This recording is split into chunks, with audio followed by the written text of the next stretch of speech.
there's so much passion and so much thought and creativity, and craft that is surrounding, the craft of cooking and the growing of the vegetables and the produce and the producers.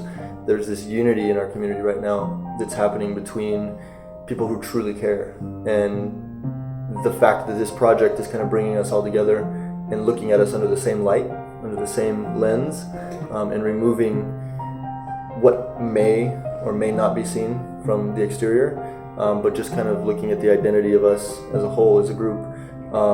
It hasn't been done before, and I think that the one thing that we do well in this community is come together, and projects like this are an example of that, where have a lot of friends in the Bay Area that cook, and you don't see projects like this in the Bay Area. I think this creates or it exhibits the identity that we have here in Sacramento as a food culture and its community that is growing and evolving, and really who we are, and it's projects like this that are so important to kind of making sure that identity is, that we own it, but that it's known outside of our area as well. I believe we all have a role to play, that is not just cooking or growing or shooting photos.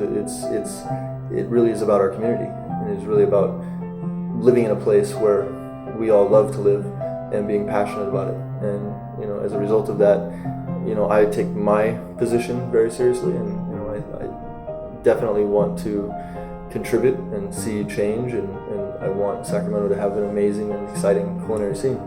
It sounds like you kind of get what I'm trying to do, right? I do. So in your opinion, what is it that I'm trying to do with this project? From like the surface information that you've received.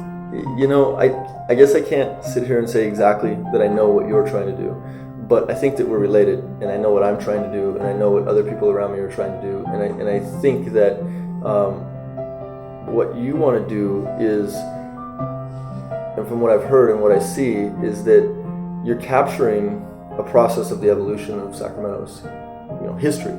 Where we are today and where we will be tomorrow will be two different places. It is this process that we're on today that will get us to where we're at tomorrow. And the fact that somebody's documenting that is it's exactly what needs to be happening. The fact that somebody can have that thought and say, this is important, I recognize it, identify it, and maybe it needs to be captured, so that the appreciation will rise, if not today, tomorrow, 6 months, 2 years, 5 years, 10 years, 50 years, so that we never forget what happens now. And it becomes, our efforts are not forgotten, and our efforts, do lend to a better tomorrow.